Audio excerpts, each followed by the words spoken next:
Every Prime Minister makes mistakes, lies, and has skeletons in their closet.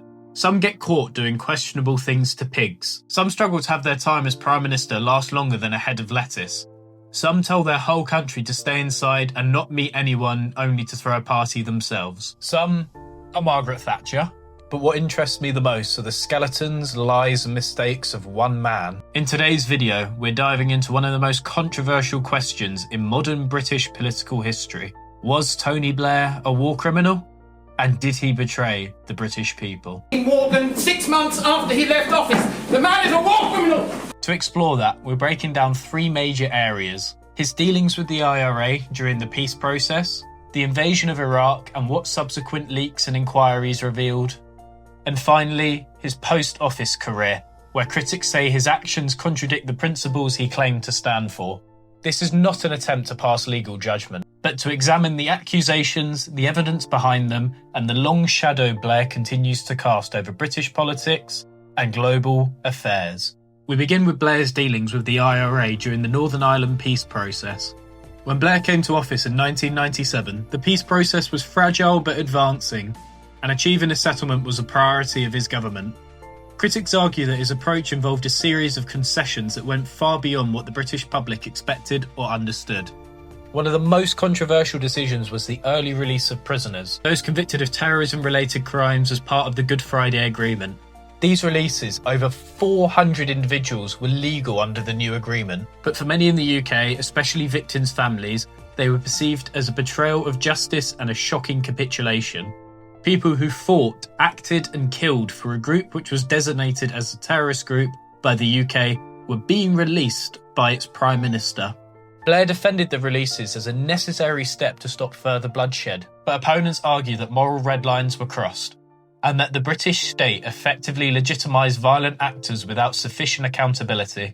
Another major controversy were the so-called on-the-run letters. These letters, quietly issued during Blair's tenure, told certain IRA suspects who were still evading the authorities that they were not actively being pursued. Although the letters did not amount to pardons, their existence came to light years later, in 2014, during a court proceeding of a man who was accused of killing 4 British soldiers in 1982, where the case collapsed due to these pardons. Their revelation ignited outrage. A famous example of that is of Rita O'Hare, who was the General Secretary in Ireland at the time. She was facing charges of attempted murder of a British soldier in 1972, but charges were dropped by Blair to smooth proceedings. Many saw them as secret, back-channel favours, which were granted to individuals suspected of serious crimes without transparency or parliamentary oversight. Subsequent review found that the scheme was flawed and should not have operated as it did, but it also ruled that it was not an amnesty. Nonetheless, critics argue that Blair was far too willing to bend legal and moral boundaries to keep the peace process moving, even if it meant alienating parts of the British public and breaching public trust. Those who defend Blair respond that the peace achieved in Northern Ireland is proof that the compromises were worth it. If I'd literally been saying we're not dealing with this at all, in any way at all, I think you can never be sure of these things, but I think it's likely that the process would have collapsed. However, the debate remains unsolved. Blair claims to be the great peacemaker in Ireland, but did he betray his own country in the process? Next, we move on to the most defining and controversial act in Blair's premiership, the 2003 invasion of Iraq. This is where the accusations of war crimes and betrayal become the strongest, and where multiple investigations, including the Chilcot Inquiry, have provided extensive detail. Blair has always insisted that the decision to invade was taken in good faith and based on intelligence that Iraq possessed weapons of mass destruction. However, the Iraq inquiry found that the threat posed by Saddam Hussein was presented with unjustified certainty and that the intelligence was flawed and misrepresented. The infamous September dossier, especially the claim that Iraq could deploy chemical weapons within 45 minutes, became a symbol of intelligence being overstated.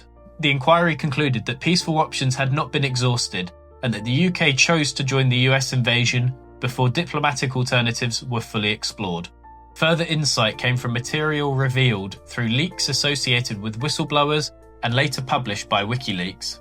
These documents don't prove that Blair committed any war crimes, but they did show that civilian casualties were far higher than publicly admitted.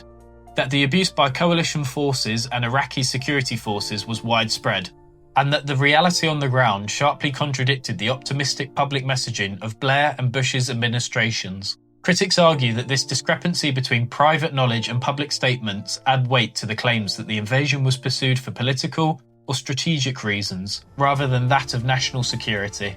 The infamous Downing Street memo of 2002, which noted that intelligence was being fixed around the policy, is often cited by those who believe Blair had already committed to invasion long before he acknowledged it publicly. Although no document ever states that the Iraq War was launched to steal oil, there is also extensive evidence that Iraq's vast oil reserves were a major strategic consideration for both the US and the UK.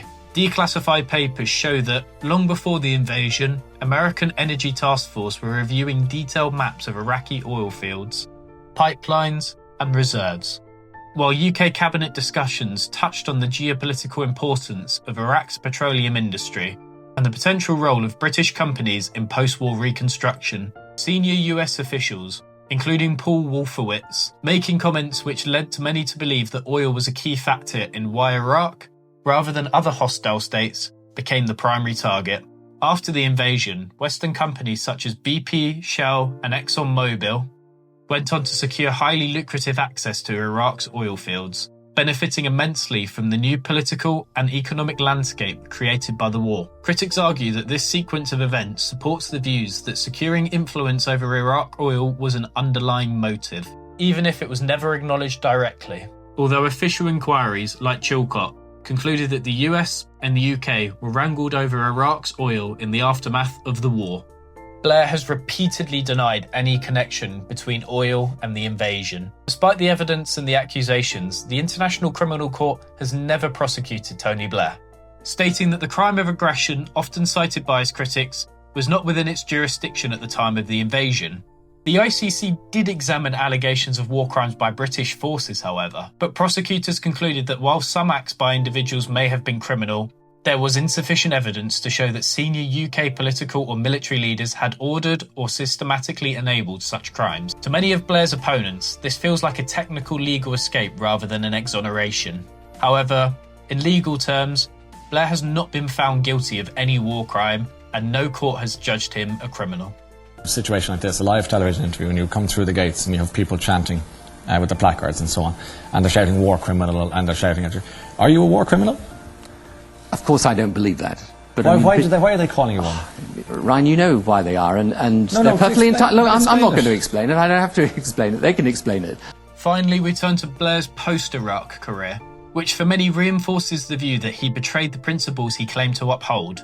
After leaving office in 2007, Blair established the Tony Blair Faith Foundation, in which he took on high-profile roles in global diplomacy and created a consulting network that advised governments and private clients across the world. This is where the allegations of hypocrisy emerge. Critics point to his advisory work for leaders and regimes with questionable human rights records, including authoritarian states in the Middle East and Central Asia. They argue that Blair, who once justified the Iraq invasion on the grounds of removing a brutal dictator and spreading democracy. There were also people dying under Saddam every year. Just one little thing which is worth pointing out. Under Saddam, the child mortality rate in Iraq was the same as the Congo. Now, it is down to a third of what it was. That's 50 or 60,000 children, extra children, living every year there. Later became a paid advisor to governments whose values starkly contradict the democratic ideals he championed. Supporters argue that engaging with such states is part of pragmatic diplomacy. But his detractors contend that it shows Blair's principles were flexible when personal or financial gain was involved. In addition to political consulting, Blair's business ventures have attracted scrutiny due to their complexity, secrecy, and the substantial wealth he has accumulated since leaving office. Although none of this is illegal, critics say it raises ethical questions about former leaders monetizing their political networks and connections. At the same time, Blair has remained vocal on issues such as extremism, global health, and digital governance, maintaining a significant presence in international policy debates. And very recently, there was a false story that came out about Blair, or more specifically, his son. in which there was claims that his company, Multiverse, was awarded the UK government's digital ID contract. Today, through the Tony Blair Institute for Global Change, he positions himself as a technocratic advisor, advocating global cooperation, digital infrastructure reforms, and centrist political solutions. Yet, for many, no amount of policy work or public advocacy will overshadow the consequences of decisions made during his premiership. So, was Tony Blair a war criminal, a traitor to the people? Legally, no court has ever ruled him one, and the ICC has declined to prosecute him. Politically and morally, however, the public opinion remains deeply divided. For some, he is a leader who made difficult decisions, flawed perhaps, but made them in the belief that they were right. For others, he is an architect of a catastrophic war, a manipulator of intelligence, a leader who compromised justice in Northern Ireland, and a man whose later actions reveal more about ambition than principle. The legacy of Tony Blair remains contested as ever, and even decades on, the debate over his actions continued to shape British politics, foreign policy, and the public's trust in government. There was also recently talks of him being on the Gaza Board of Peace, which aims to stop the war between Palestine and Israel. Which, considering the invasion of Iraq, it was quite funny to see him being proposed as a man who could bring peace to the Middle East.